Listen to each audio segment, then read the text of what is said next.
7:04. That thing's fast.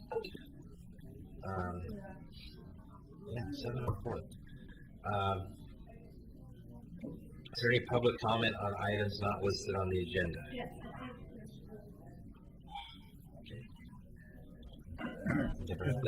Is there post? We could You want to come on up? come on up here and state your name and your address, please. My name's Howard Post. I live in 302 Blanchard. Go ahead. My question is about the house at 99 and Apperson. It's up for sale. It's a big house on the corner. The back roof is coming off. I don't know if you guys are aware of this or not. It is in sale pending status, Yes? All right. and it has been hung up in probate. The sale has been hung up in probate. There should be an answer on it this week. Is this the Captain Cochran house? Another one? Yeah. Okay. Well, it's just the weathering's all in the rain, and it's going to go to heaven if they don't use it. Well, we put sent them a letter of demolition by neglect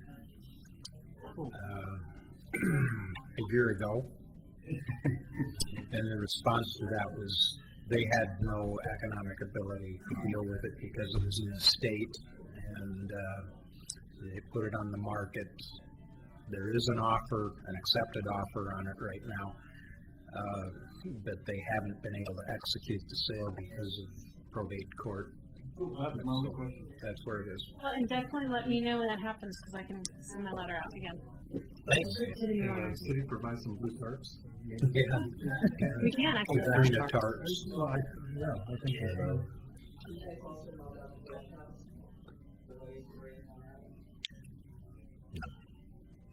Come on.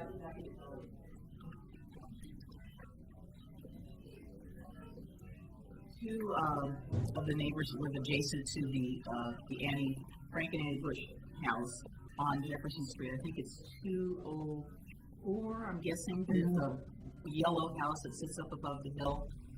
Anyway, it has gone into foreclosure, and one of our McLaughlin neighborhood officers, Gordon, lives right nearby, and he called me up about 2 weeks ago and said the front door is like wide open.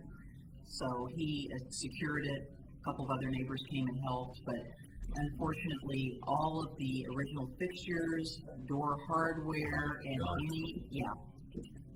sold to Hippo Hardware. Everything is gone. I wonder if the previous owners did that. Yeah, stripped it before they left. It's in major foreclosure. The bank is unfortunately in Texas. They don't care about what's going on with it, and they have not listed it for sale. Terry Stewart, who is a realtor in our neighborhood, has been trying to secure information about getting it secured. There've been a couple of things done in terms of putting a big deadbolt into the molding on the side, so that's going to have to be redone. But there's a number of people that I know that have looked at it, and let's just say it's a shame when bad things happen to a good house, because the house has been completely restored by the previous owner, Phyllis Wood, and it was a real showcase. And Do you think it falls under the demolition by neglect criteria today? well, there is a window open on the second story facing north that is not able to close, so rain is getting in. That itself needs it. And that's what the neighbor reported to me. It's just not. What can be done, the way that the process works, if in the April meeting, if you work with Ms. McGriff, if based on staff visit, I feel I can move forward, I will move forward at the April meeting. To start the demolition money, the process at least to get it identified. Okay. And I can work with the property owner. All right. Thank you. Okay, next item is elections for chair and vice chair. What are we supposed to do? Well, this was pushed off last month because we did not have a full board, but what needs to happen, we do need a chair and a vice chair. Todd Eisel will not be here after June. We will be advertising the architect position, so we will be having a new architect. So the chair and vice chair I recommend come from four of you. So this is the time to make any nominations. I nominate John McLaughlin to continue as chair. I second. In recognition of the truly good job that John has done, both in executing the responsibilities of the position as well as in expediting the process, I agree entirely, and I move that we close nominations. I think I nominated Ken as vice chair. I second that. You guys vote for all this? Yeah. So we're, So you make a motion for both positions if you like. okay. Okay. I so move. I second. Ms. Hall? Aye. Mr. Basinger? Aye. Ms. Yates? Aye. Mr. Eisen? Aye. Chair McLaughlin? Reluctantly, I. You're a good man. Someone will have to help me untie these ropes around my legs. Okay. Status quo. Well, thank you, everybody. Thank you for that. I appreciate that. Okay, then, adoption of the Historic Review Board minutes from October 12th, 2010, HRB minutes. Anybody have any issues with that, or No issues with that. make a motion on that? So long ago, we're in that. Really, I said that. I didn't close it. In fact, this we adjourned at 7.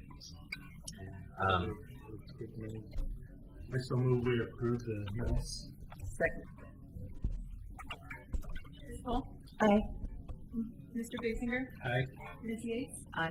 Mr. Eisen? Aye. Chair McLaughlin? Aye. Motion passes 5-0. Okay, next items are the Historic Review Board hearings, HR 11-03, 816 McLaughlin Boulevard. Chair McLaughlin, just so you know, based on conversations with character, if everyone is here tonight for both applications, you only need to read it once. Yes, but if somebody comes in, You have to read it again. yeah, Lock the door. But you won't want to repeat the second one of the who would move the site yes, complications. the second item, yeah. Okay. We'll now commence the public hearing on agenda item HR 11-03, a request for approval. Request for approval of an addition to the rear of the house. Or 11-03. Yeah. The criteria for approval of a land use action are contained in Chapter 7 of the Oregon City Municipal Code. The proposed development must comply with applicable provisions contained in the City of Oregon City Comprehensive Plan. Generally, unless otherwise noted, the request is found to be consistent with the municipal code. It is considered consistent with the comprehensive plan. If you wish to participate in this hearing, including challenges for bias or conflict of interest, you must complete the sign-in form located on the table at the front of the room and deliver it to staff. Please do so immediately. The chair will only recognize those who have submitted complete forms. Testimony will be taken in the following order: applicant, testimony in favor, testimony in opposition, rebuttal by applicant. When recognized by the chair, please come forward to the podium, give your name, address, and make your statement. All testimony, arguments, and evidence presented regarding this request must be directed toward the applicable criteria or other criteria in the plan or land use regulation which the person believes to apply to the decision. Please address only the applicable criteria for the decision. Please do not repeat testimony. If you wish, you may choose merely to agree with the previous speaker's statements. An issue which may be the basis for an appeal to the Land Use Board of Appeals shall be raised not later than the close of the record at or following the final evidentiary hearing. Such issues shall be raised and accompanied by statements or evidence sufficient to afford the Commission and the parties an adequate opportunity to respond to each issue. Failure to raise an issue accompanied by statements or evidence sufficient to afford the decision makers and the parties an opportunity to respond to the issue precludes appeal to the Land Use Board of Appeals based on that issue. Failure of persons to participate in the public hearing, either orally or in writing, precludes that person's right of appeal to the City Council or LUBA. Written testimony submitted prior to the hearing constitutes participation in the hearing. Failure of the applicant to raise constitutional or other issues related to proposed conditions of approval with sufficient specificity to allow the decision maker to respond to the issues precludes an action for damages in circuit court. Prior to the conclusion of the initial evidentiary hearing, any participant may request an opportunity to present additional evidence, arguments, or testimony regarding the application. The Commission shall grant such a request by continuing the public hearing pursuant to the standards contained in ORS 197.763. Do any of the board members have a conflict of interest or ex parte contact regarding this application? None, no. Who has visited the site? I have visited the site. Okay. I was there for the barbecue. Okay, just so you know, I think those who want to be in favor or opposition of this, you've got 3 minutes to state your case. And the clock will be ticking. I don't remember what it is for the applicant. 15. Okay, but you don't have to take it. Okay, so we'll start with staff. Okay, I just want to, were some issues relating to our online agenda this week. Was anybody able to open the staff report for this application online? Okay. Yeah. Okay, it seems like there's a problem accessing that. So I'll go in a little more detail. The staff report seems to not have been available. And I'll actually read this. This is an application for an addition to the rear of a house at 816 McLaughlin.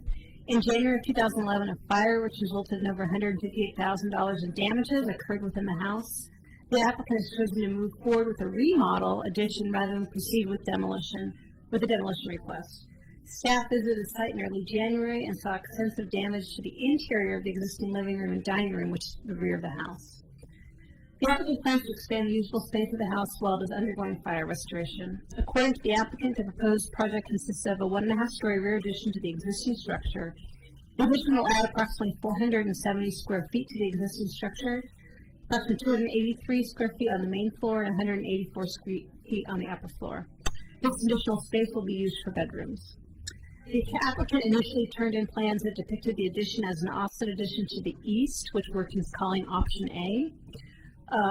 On March 11, 2011, the applicant submitted a second option, option B, that takes the same addition and slightly shifts it to the west. At this time, the applicant wishes to move forward with option B, and the staff report in my presentation is only for option B. Option A is in your records, you can see it, but we'll be looking at option B only, and that's what I'll have on the screen. Okay, you can see from the site plan, the existing home faces McLaughlin Boulevard. It's slightly a little bit on a bit of a shelf. You access the site actually from 3rd Avenue through a kind of as 3rd ends into more of a private driveway. There's an existing lot kind of behind it where you see the diagonal existing driveway. You see also the new addition. This is option B, where it's slightly set in to the existing house. Option A had it shifted, so it was slightly offset.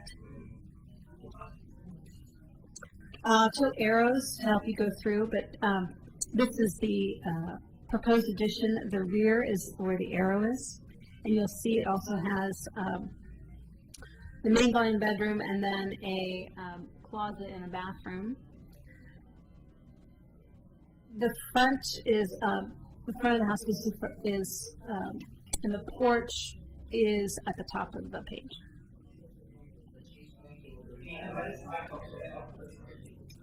I don't.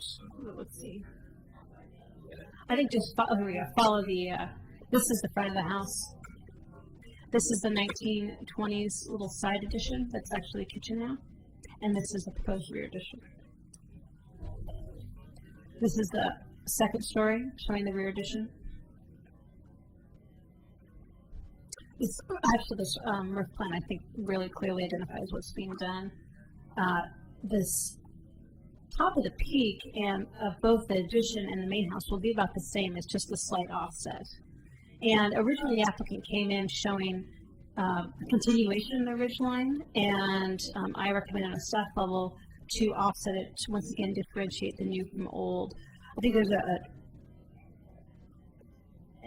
there's an impetus to try to make it look all like it was but I think that would really create a false sense of history because the volume of the house would be greatly increased and you'd no longer be able to see what the original volume of the house was. With this 1920s edition, you can clearly see it's an addition. You can tell that the main house is this volume.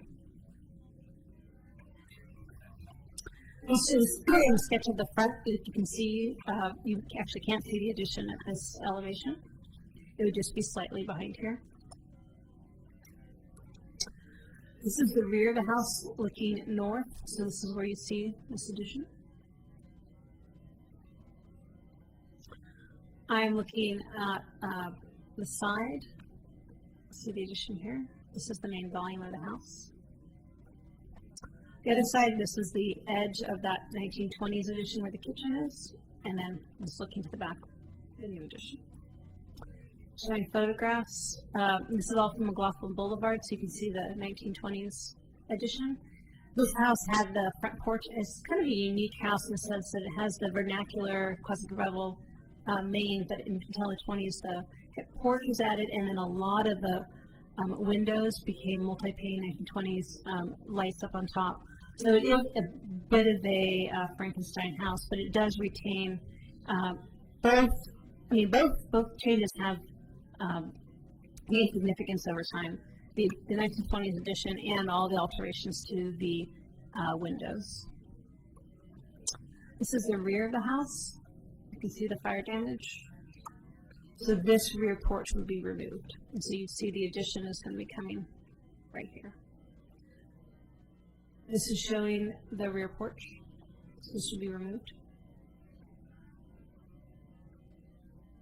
Some more just contextual photos. So I made some arrows showing where the addition would be. Based on staff report, these are the recommendations I have. Joyce Sears with the State Historic Preservation Office took a look at it. Option A, she still gave a recommendation of approval. She didn't see it adversely affected it. She was hoping that they would go with option B before they actually formally turned it in. And with the formal submittal of option B, she wholeheartedly supported option B. The specifics I have, though, I think can be resolved. Some of the concerns I have. The first couple of recommendations are some of our traditional ones about pressure-treated wood. But I'd like to make sure in 5 and 6, the applicant has identified sash windows, but I wanted to make sure as a condition of approval that all additions shall utilize sash, one-of-one sash windows, and that they are wood. And second, that the applicant either proposes to utilize the same siding as the original house for the width of the reveal, or upon the recommendation of the State Historic Preservation Office, they may choose to slightly vary it if they want to, once again, continue that differentiation new for old, but it really should only be slightly differentiated. But that is often used as a technique. Nothing dramatic, but just enough to say, yep, that's the new, this is the old, though it is not required, though I did recommend it. Oops. So I'm going to go back to the elevation. That if you see some of these volumes, he shows the windows that are one-over-one sashes to match. But I just want to verify that all new additions do have that. There were some questions if this elevation needed a second window. I think because the size of the addition is so small, it's okay to have only one one-over-one window. If this was a larger addition, 2 would be potentially appropriate. But I think because of the size, at this level, I'm recommending staff, the applicant only needs to require one window on that elevation. I'd be curious if the board has any other thoughts on that. That was one that I worked with the applicant quite a while on. Yes, on this. Mm-hmm. Looking at this right, without interrupting you. It appears that, is it a porch overhang on this drawing? It is. Let me show you. You see right here, there's a slight porch overhang. It shouldn't be that big. You're right. That left elevation is not correct either.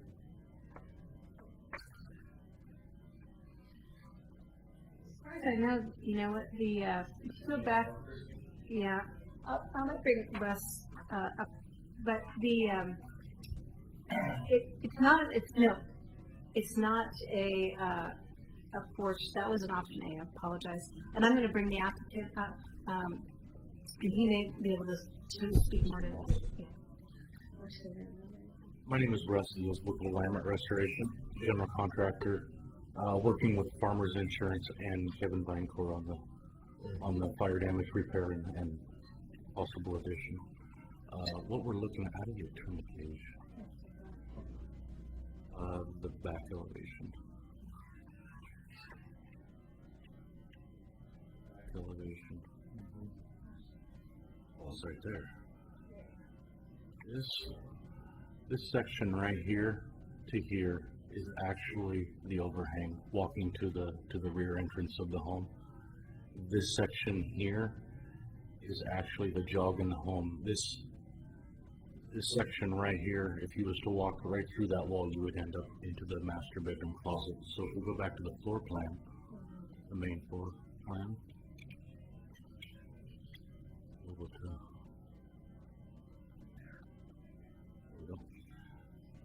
there we go. That section right there is what you're seeing. It's not a gigantic overhang. What we've got is this continued wall right here is the existing exterior bearing wall for the main span of the main roof. That line from right there will continue with a beam. So the main span of the new rafters, trusses, will be in line with that.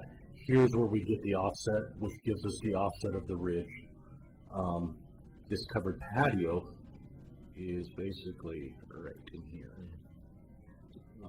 With the overhang, gives a nice comfortable walkway up to the doorway. This area right here is nothing but aesthetics, just looks, basically.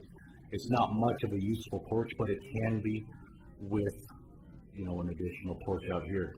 Now, not all of it's going to be undercover, but I think it's a real good look. This window here, me and Christina spent some time on this here, are consistent to the size of the window. Oh, it didn't show up there. There's in the existing master bedroom, it matches the existing size of the window. This is existing, this is existing. This window here is going to be slightly larger for egress. We got to get out of that bedroom. So we opted to put the egress on the left-hand side of the home, which if you were in that home looking through that window, you would see the existing shed, basically. And then from the back, you get that two-window look. On the left elevation back there, it appears that the roof line, maybe I'm off. Should the roof line be the opposite side towards the addition of the main house? Yeah, this line On here. this side right here? This line should be right here. It should be like 2 feet over. So Yeah. It should be that way. Oh, yeah. Okay, so the guard board. Okay. Yes, yes, you are correct on that. I must have gotten in a hurry with my pencil. But yes, you're correct. Yes. So that barge board, it is a step gable look from the back. You are I correct. think that actually makes that window look better. I agree. I agree. Can you stop there for a second? No. I backed all of it, yeah. Right there. That's what we- Basically, the existing roof is a 12-12 pitch. With this being a 1'8" jog on the far right there on this page, that addition is 1'8".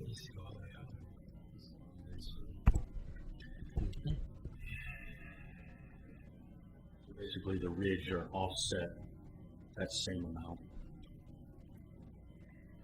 With the new addition, you know, the ridge not being higher than the mass of the existing home. I think the massing is good.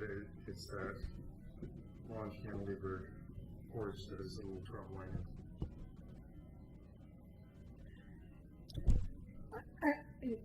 Why don't you can see that? Go ahead, finish yours. Yeah, I think, you're a little bit out of order, but based on the, what the applicant said, I'd like to staff recommend an additional condition of approval. It looks like there's, whenever you have, a kind of a contemporary porch or, getting more details on the pillars. And also, what I often find is the continuation of poured concrete patio to make sure that it is not a continuation. If there is that poured kind of concrete walkway, that it just exists within the, underneath the eave of the house. And if there's any other kind of patio or walkway that it's separate out, it's not a continued flush. Maybe it's separate out with a step or some other manner, but there is, I think, very important to differentiate kind of this is the addition and this is maybe some additional hardscaping rather than where the hardscaping just kind of comes out. And you have more of a flush aesthetic that I think could potentially happen. So on a staff level, I don't necessarily have a problem with the showing the pillar. Let me go back. Here, I think what's missing is showing what the detail is right here, rather than having it cantilevered. I think some type of porch post still would be appropriate, and I think, with this inside is still fine. This house is pretty simple, a very simple wrapped porch post. It may be all that's really needed right here. And maybe there might be another one. Maybe there's two. There doesn't need to be that many porch posts on this end to go from cantilever to. There should be at least a couple, and maybe. I think that wall needs to come out personally, but that's me. Bigger closet. Yeah, that needs to come out. Yeah, it doesn't do anything. Make the master bedroom closet bigger. I'm sure they'll complain about that. Yeah. So I think it'd be a better design. Can you go to the floor plan? Sure. So, it's hold on. You're correct, that's not cantilever, it would be a structural. Yeah. Oh, you were there. Right there. Okay. So you're saying this goes here, Yeah. but then you still have the porch post coming Yep. this way, You might have two posts, but that wall of the closet should come down to the gable all the way ends. down? Okay. Yeah, aesthetically that would look better, it would look smarter, it'd be cheaper. Only because it's less expensive. Just Having porch posts here, porch posts, Yeah, porch posts, maybe you porch have two posts. porch posts that come along here. Those porch posts are gonna look awfully tall too, because That's, the side of the house is so much taller. You almost need a skirt wall or something. That's the unless there was photos. a column on the base, but it is in the back. But Go back to the photos, there we go. there. So this is what exists today and is going to be removed.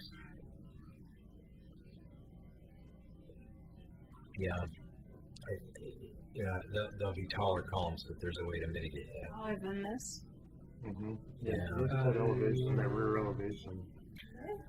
No, I don't think so, because this gutter is the same height as that. So maybe that elevation's just a little. I think if there's a beam coming out for the trusses to sit on, that's going to drop it down 8 or 12 inches, and then if there's a column on that and it gets wrapped, it'd be fine. That would look better. I mean, just a simple wrap on that column would be. So Wrap with this column to match to the front. I suggest we go through the process and then Yeah. recommend, I think this can be resolved through a condition of approval. Yeah. Real quick. So if you're done, we can have the applicant come up and, since we've discussed just about everything, real quick. But come on up. State your name and your address. I'm Kevin Vinecore.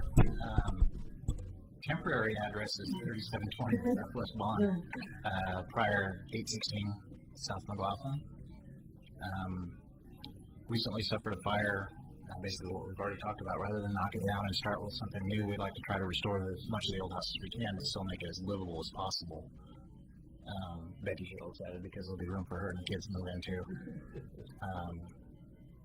We initially submitted Plan A because we liked that center roof line extension, but working with Christine and Russ to come up with alternative plans that fit the criteria for the review board, I think we've come up with something that's real close and will make everybody happy. I'm not sure what else I should be saying. Is that something that is amiable to you to bring that wall out? And Oh, yeah, yeah. it would be more efficient, and it would give you more space, and it would actually look better from the back aesthetically. I agree. And then if with that, like I said, with the beam coming out to hold up the trusses, which it actually won't need to be there. I mean, you could actually, you could have that float without anything, but aesthetically it might be nice. I think some columns in there. That's what I mean. Aesthetically, structurally, you don't need it. I would probably like to keep the beams. Yeah, if you had that coming there through the post, that would be great. Some sort of covered walkway to the door. Yeah, rather than- but and it needs to have some columns just to make it look, a little bit more aesthetic. Yeah.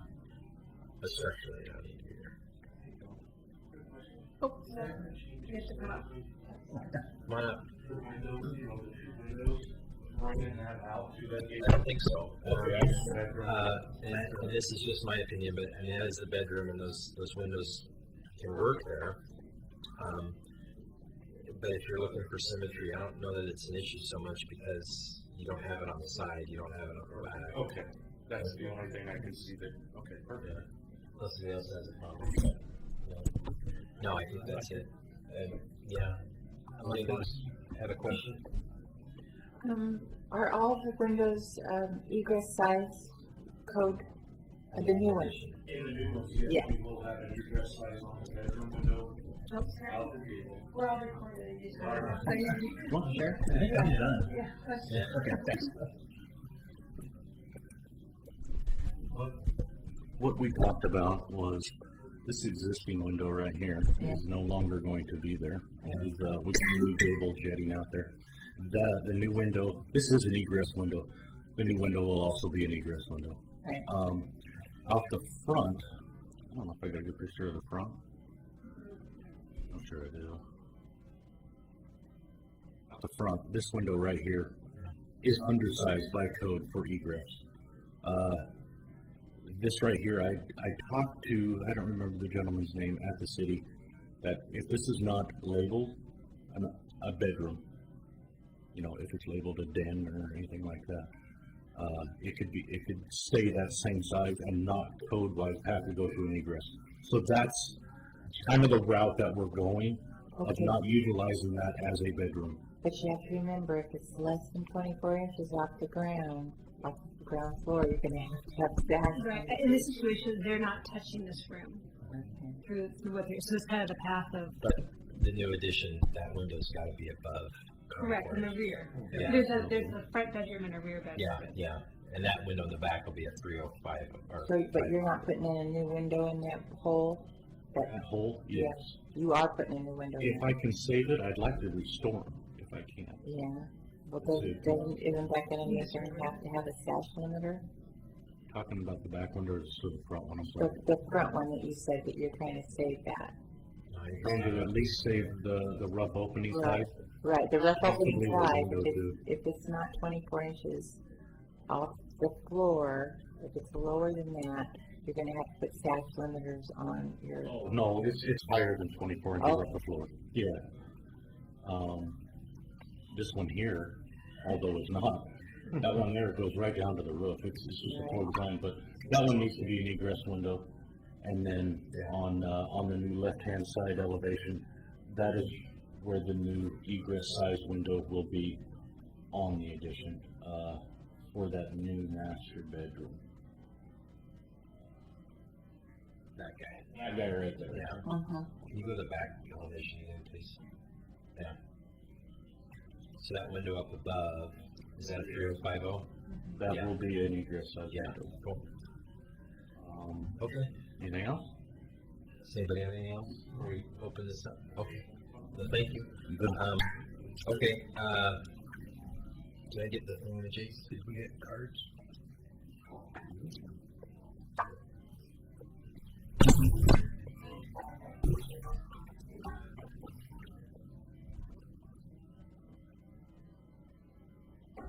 No, I don't know who's for it or whatever, but, we'll start with, Paul Edgar.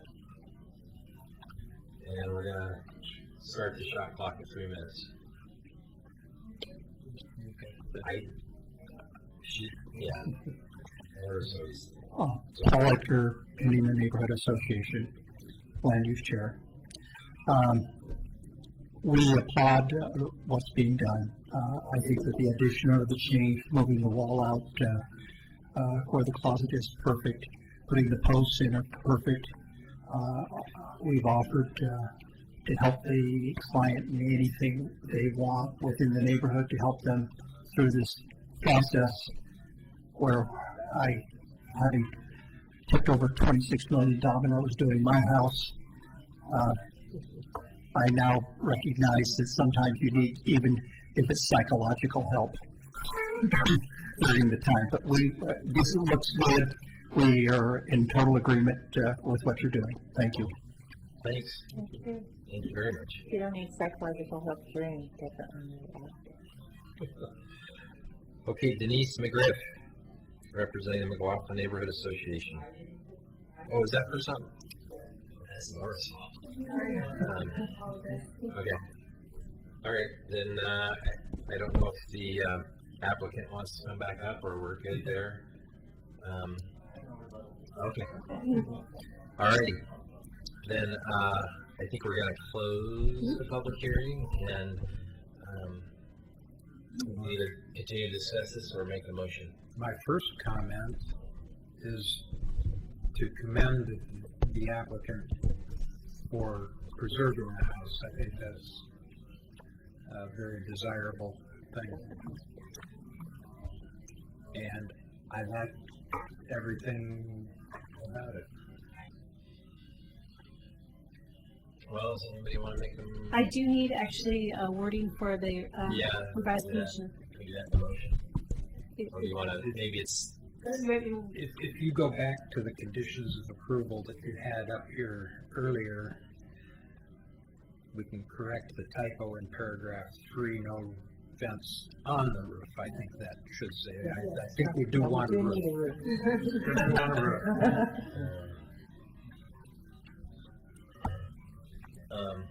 I think what we were talking about was, as you, for conditions, something about, if you want some wording, to extend the rear bump out to be flush with the rear facade, adding a beam to the porch with 2 columns to match, two or possibly three, depending on aesthetics that would match existing. That sound about right? With that? Assuming that these are wrapped columns. Wrapped, yeah, well, I think they should match the existing in front. And the beam would be wrapped, but I think that covers that part. Yeah. So if someone wants to make a motion with that added. So revised, just add condition number 7 added. Okay, yeah, approving this with that. I move for approval of this application subject to the amended recommendations I second. as stated. Paul? Aye. Mr. Basinger? Aye. Ms. Yates? Mr. Eichlin? Aye. Chair McLaughlin? Aye. Motion passes 5-0. Thank you all for coming in. Thank you. Hope that works for you. Thank you for your efforts. I hope that helps. Definitely. Okay, the next item is HR 11-04606, John Adams, the Carnegie Spray Park. I'm gonna open this up. Does any board member have a conflict of interest or ex parte contact regarding this application? I think I had an ex parte contact. I was at the McLaughlin Neighborhood Association when Denise made an informational presentation about this, so I did get information. Or were you playing in it? You go. Okay. Anybody else? No. Would that preclude you? I don't think so, but I just want to make sure you knew that I was there. Okay. Has anybody visited the site or participated in it? I have visited the site. Okay. I have not run in the delousing pond. You might have a chance. Okay, then we'll turn this over to staff. Okay.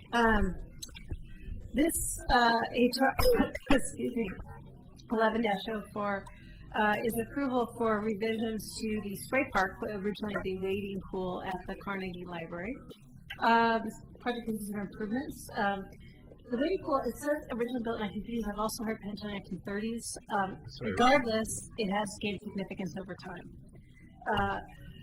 It was recently converted to a spray pool. The existing wading pool was retained and then sprayed, fountains right in the middle.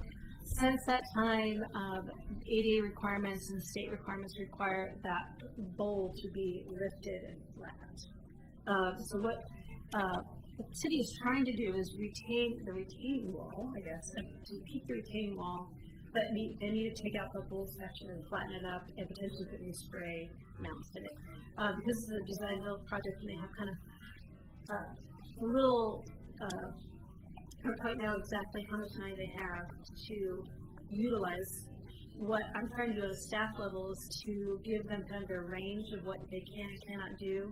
And tonight really is the board's ability to say, you can do everything with what you're proposing. You don't see it adversely affecting. You can do everything but this. I mean, that's kind of the direction I'd like to give them as much ability to work with the neighbors association to find a solution that works and meets the state needs. So I'm going to go through the presentation and think in your head what, if you want to approve everything submitted as options for moving forward, or if you want to restrict one of these as options, is really where we're at. I think kind of the direction to look for tonight. The Carnegie Library actually is not a designated structure. It has never gone through that formal process. Nonetheless, the city treats it as a designated structure. But why it's here tonight is we're considering a public improvement. And all public improvements within the McLaughlin District require review by the Historic Review Board. So that's kind of how it's coming in tonight. So what I looked at was not only how it affected the historic significance of Carnegie, but just in general how it affected the historic district of McLaughlin Conservation District. So tonight, the Historic Review Board is really just looking at the appropriateness of what's being put in. It's also going through a minor site plan, which will be the development review, kind of like what the board went through last month with the Carnegie Park. You're looking at kind of the first blush appropriateness, and the site plan review will get through some of the nitty gritty of pedestrian access and issues like that. This is the aerial view of the site. You can see in the bottom corner is the wading pool. This shows the existing conditions, and I'll go through 3 photos that were presented. This is looking towards 7th Street, and the park, the spray park will be on your right, just out of view. This is looking directly at the spray park. You'll see the retaining wall, which is proposed to be retained as part of this process. You can also see that beginning of the bowl, so that whole bowl section will be flattened out. This also is looking down 6. So there's 3 options. There's 3 spray options, and on a staff level, I didn't feel that because these were flush mounted, that really it wasn't the board's purview about which one of the 3 spray options made sense, and I recommended that the Parks Department work with the Neighbors Association on what makes the most sense based on what the money they have and what they want to do. So that aspect, I really don't think, because it's flush mounted, it's really relevant to the historic appropriateness. The 3 options also have different types of concrete, and I'll kind of walk you through them. One option shows the existing concrete wall before you get to the bowl to be retained, but then the bowl part is flattened out to be concrete. The second option shows the original concrete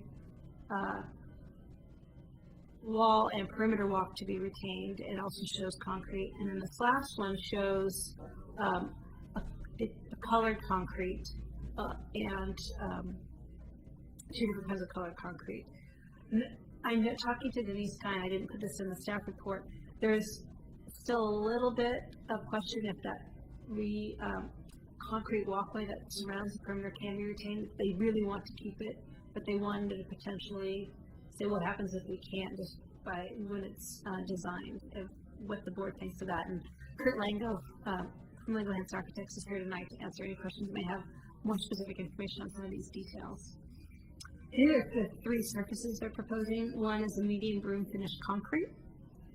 2 is in the spray surface, acid etched or banded concrete.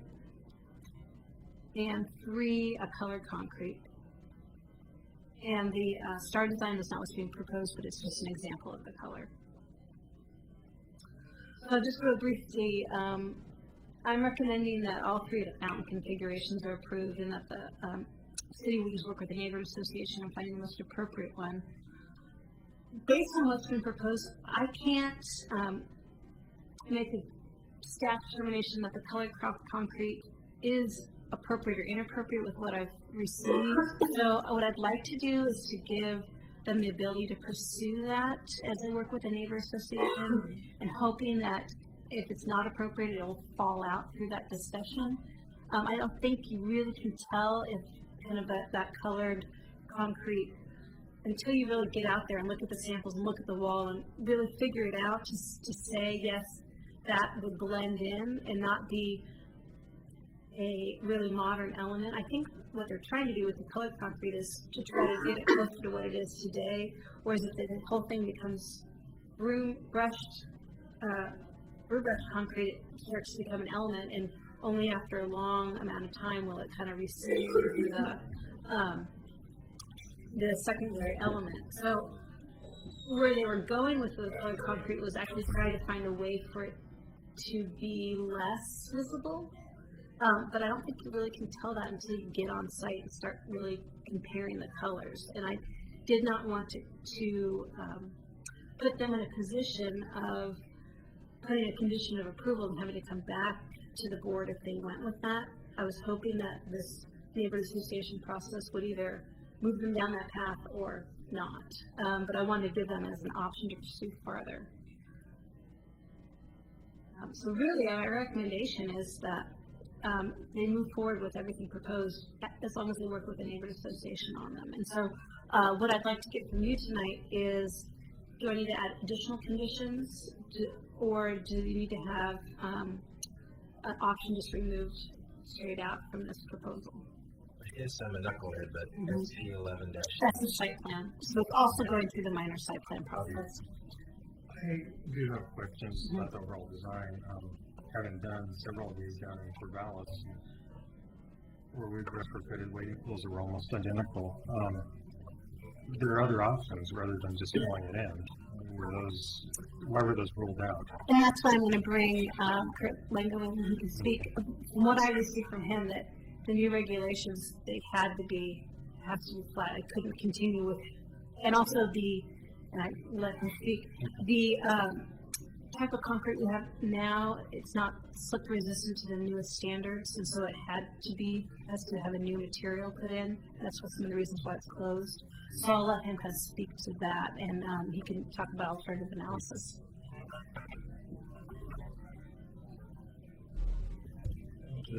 My name is Kurt Lango, and Lango Hanson Landscape Architects, and that's a really good question. And we've been working with Denise Kai for the last couple months on this project and preparing the design build documents. And there are a couple of reasons.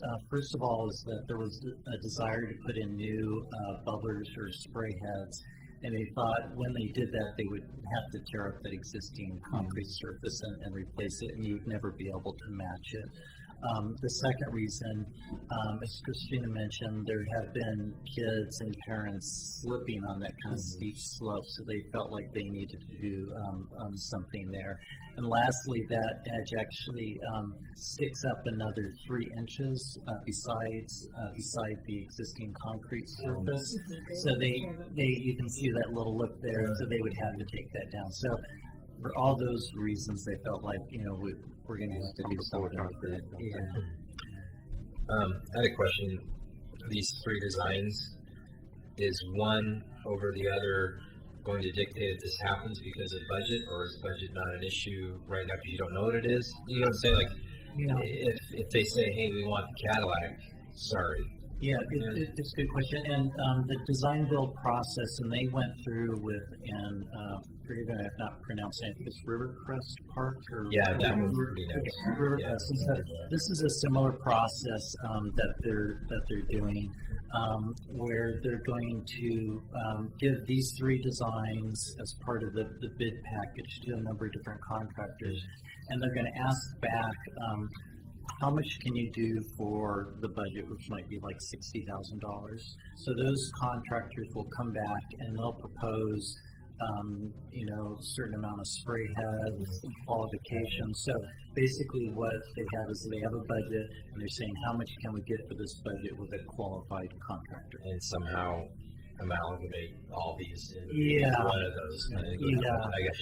And so that's where I think the issue of the colored concrete comes in, that it may be that based on the budget that it's more important for the city to have, more spray jets rather than the colored concrete. Right.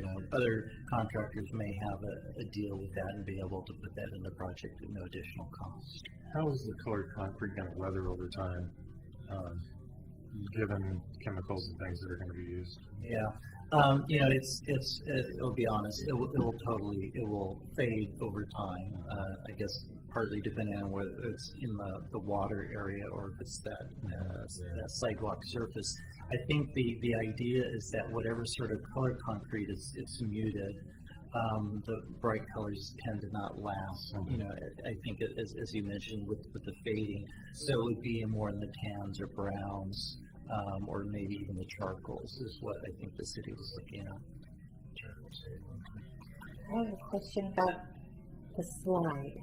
It's always been, in my mind, a safety issue, the location of it. And I see in all these drawings it's staying exactly where it's always been. And it just seems really close to the activity there. And when those kids come flying off that slide, they go right into the activity. Oh, my son fell off it 5 times. Well, I don't mean that one. I just thought maybe they might decide to move it. Move it closer so you can actually slide it. There you go. Have water down. Unfortunately, it can't be moved. Really? If it gets moved, it's because it's so old. Right, it doesn't need any of the It's a pretty rickety slide too. That's amazing. It's a classic. It is stout. It is. I do too. It's fast. I don't know. It just seems like I have a safety issue to me. Well, does anybody have any other questions? Would slide down those backs of the surface.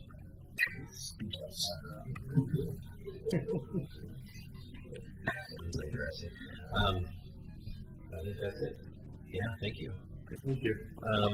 So there are only one for comment is Denise. Yeah, you're done. Thank you. And I think we've got your letter from the association in our packet. We've all read that. I just want to talk about the slide. Talk about the adult swim event we're going to have there later on in the evening, where we're going to wax it up really good. And we have Denise representing the McLaughlin Neighborhood Association. And at our last meeting last month, we did have an extended conversation about the proposals, and I would say that no one really objected to any of the proposals as outlined, but what the message that I got back by email was that they wanted it to be the minimum thing that would happen. People in our neighborhood use that a lot. People in other neighborhoods do come to our neighborhood, but I can't speak to their issues. People like the retaining wall because it's a place for parents to sit. People like to be able to walk around that, so if we can keep that, that would be great. Number of spray heads, I guess, I guess what we don't really want is we don't want it to look like the one in Rivercrest, because we think it would be way too modern, be out of scale, and not in keeping with that particular area. The wading pool has, for many, many years been a source of enjoyment by people, and I have to be honest with you that my son spent a lot of time over there, and he never got hurt there, but I can tell you where he did get hurt. We were at Burger King on one of their slides, that plastic slide. He fractured his leg. So, go figure. The kids seem to like it. They're not, they're daredevils. They have fun. So I think, that's what we want to do, and we really appreciate the fact that Christina put that in the requirements that we plan to work with them anyway. I think, as Christina did state, looking at the colored concrete, we really have to be there and see it on site because, First Blood would be way too modern. We haven't really had any colored concrete there. I think we'll be open to that because we'll look at some samples and we'll walk over there and take a look at it. But I'm not sure about, I think on that third option you had where it showed the ADA ramp being colored and something else being colored. I didn't print these in color when I gave them to the neighborhood association, so I don't think we were aware that that was going to be colored. I thought maybe it was just the interior portion, but you know, we have a lot of, you know, occupational health and safety rules to protect ourselves from ourselves. So, like I said, it's and ADA rules. Yeah, and ADA rules, and you know, and we'll be looking forward to having this up and running because we have heard so many complaints about it being closed, and we just say, talk to the city, talk to the city. Don't, you know, we agree with you. We want it open. So, thank you very much. Okay, thanks. I just have a couple of questions about the procedure, about how this is going to work with the neighborhood association. And Denise, maybe you can answer this. Will this be something that the steering committee will decide on, or will it be brought to? I think it should really come to a general meeting. Yeah, I agree. That would be my recommendation to the group, is that this is going to be discussed in an open forum, and I think when Kurt presented his proposal, we had a general meeting, and I would not recommend it go to a steering committee meeting. I definitely would recommend it go to a general meeting, and I can work with him and let him know when our general meetings are, so we can get him on the agenda and maybe sweep some other stuff not on the agenda, because I think this is really important.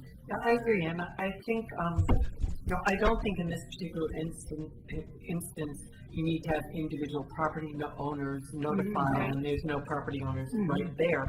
But it would be nice if the newsletter that went out had it in the agenda, and you know, had an article on it, so people would at least. You know, they're on a quick time schedule, so definitely work with the city. I'll work with Kurt.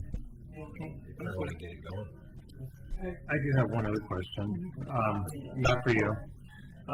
Did you explore any of the rubberized membranes or systems? Is that what they have there? They do at Rivercrest. They've got one, but there are probably 20 other systems out there. Yeah, to be honest, when we were brought on board, Denise didn't mention that as an option, and I don't know if it was because of cost or just reluctance because of it being in a historic district, and she thought the concrete would be a better surface. So I didn't have that discussion with her. Okay. I just didn't know because it was just seeing the concrete options. Thank you. Anybody else? Or close this? Okay, then I'm going to close the public hearing, and if there's anybody wants to deliberate or make a motion. I have two concerns. One is the colored concrete option. I agree. Will fade and not look very good. And it's more expensive, and so I'm kind of reluctant to recommend that. And then also the spray heads themselves and the apparatus, and making sure they're not, you know, just powder-coated primary colors. Some dude. Yeah, some dude or galvanized or something more in character with the rest of the park equipment there. Yeah, I think exposed aggregate or something like that would be more conservative. I know powdered concrete, especially with chemicals and stuff, will fade and actually not look very good over time. So I mean, we could definitely make that part. And then as far as the apparatus and the spray heads, how we deal with that? I don't know if that's not really part of our proposal. No. Yeah, the spray heads for the most part are flush. Okay, Yeah. there's no above. Yeah. Okay. Yeah. No guns or anything to squirt water. Also Rivercrest. I mean, that's what's make that part more fun. Super soaker drum. Okay. Well, I mean, we could do something like that if somebody wanted to. Well, I'll give them my thoughts. I don't know if people agree or don't. Well, is there a danger if it's all one color concrete that it's going to look really like a big slab? Or would there be options to stamp it and give it some character? You know that one where you have the different concretes? That one, there's that, where you can mix it up a little bit. Right, but the one that they showed where it was all the same color, you know, it just had lines in it. It's not gonna be the same, it's gonna That's just fair. contrast with what's there now, because what's Yeah. there now is 90 years old. I mean, the large question is, I mean, the brushed concrete, though historically appropriate material, is gonna, definitely stand out because it's gonna be new concrete. Yeah. And so I think the idea with the color to be etched is to find something darker, but yet ancillary, secondary in nature, so it visually goes away. And so that was their goal. It's not the orange, but something in that dark brown. Or as you can see, if you looked, getting closer to like the existing kind of aggregate that's there, which is just concrete that's been exposed over time. We can't recreate that. So how else can you get something close to that? And You could even see it in your picture where you got old and the new, and it's even prettier that they could dye it to try and bring Well, and it down. the wading pool itself is exposed to aggregate. right, so that'll be gone. Right. So They're asking you to let that surface be Yeah. brushed because it it could be. I mean, But if it was exposed to aggregate like that one picture, that would be a great contrast, and that would wear fantastic. And it's more slippery resistant. yeah.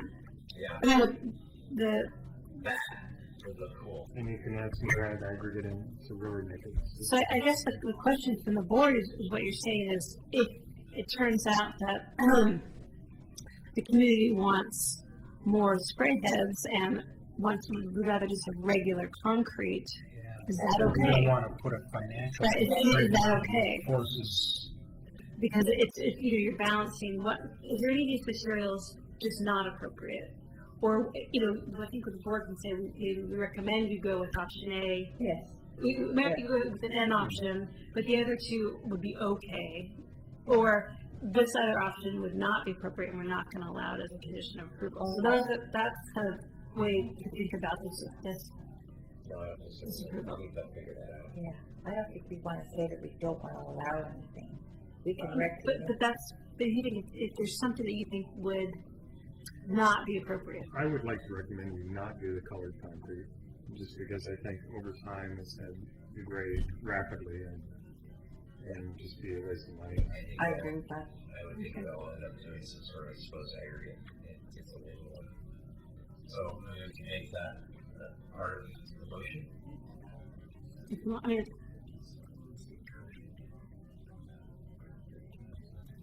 We're thinking in terms of blue and orange, and they're talking gray and brown. Yeah. I don't think Chair McLaughlin, Kurt would like to open up the public hearing. He has a question. If that would Okay, be. go ahead.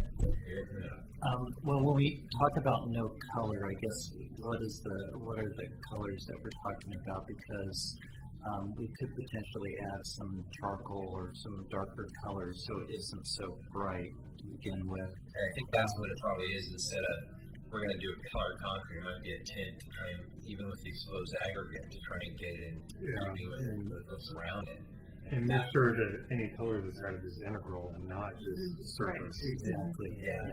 Okay. Yeah. no chartreuse. A good example of 2D concrete was the Panema curb, which we went. Yeah, we dealt with that. Yeah. And I think it's turned out well. And so I mean, that's kind of what they're talking about is taking the newness and sheen off if you just went with regular concrete.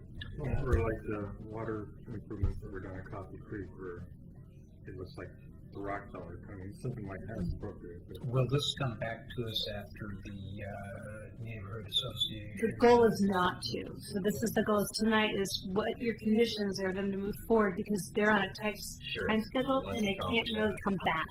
So this is your time. If it's something that you think is just not appropriate. Well, let me close this then. Back and then go ahead.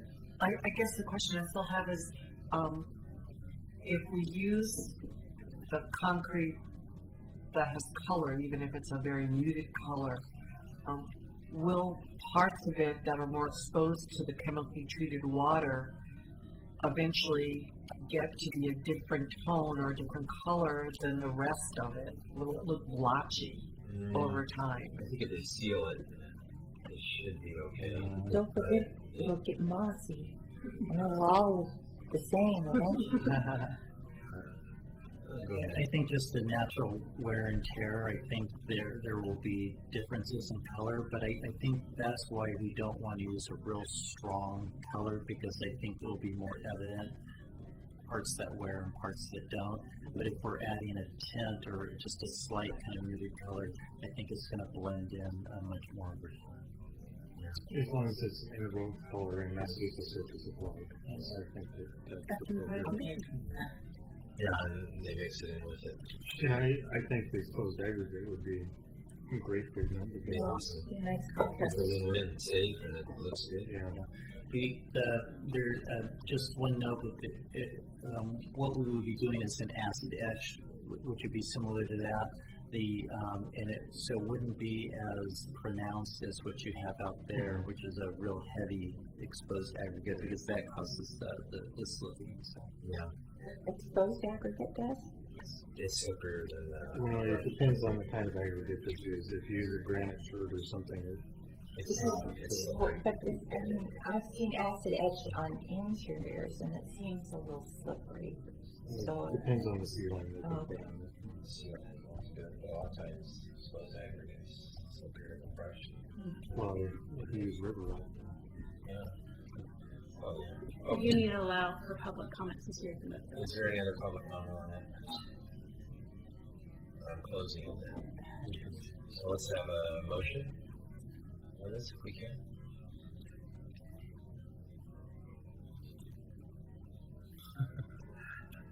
What did we decide on? I'll make a motion on HR 1104 that we recommend that the surface for the infill, if you will, be either exposed aggregate or room finish, concrete, with a muted color if acceptable to staff, I guess. Or subject to other review. I don't think we want to come back here though. Integral, How about if we call it gray tones or earth tones? Okay. Oh, sorry, just an acid etch and not, Acid etch. Yes. Acid. Exposed aggregate. And if colors are used, they'd be earth tone or gray tone, limited to earth tone or gray tone. And muted, yes. And muted. A second. Ms. Hall? Aye. Mr. Bayfinger? Aye. Ms. Yates? Aye. Mr. Eisman? Aye. Chairman Laughlin? Aye. Motion passes, 5-0. Thanks. And while I have you here, Laura met with the Civic Web people to talk a little bit about our online agenda. And if you could all briefly tell her what didn't happen for you last week. She is going to be taking notes and passing that on to Civic Web people. When you opened up the screen, what could you and couldn't you do? I'm going to adjourn this so that whatever people make comments of, I'm right there with you. So, Well, yeah. so take it and I'll see you all later.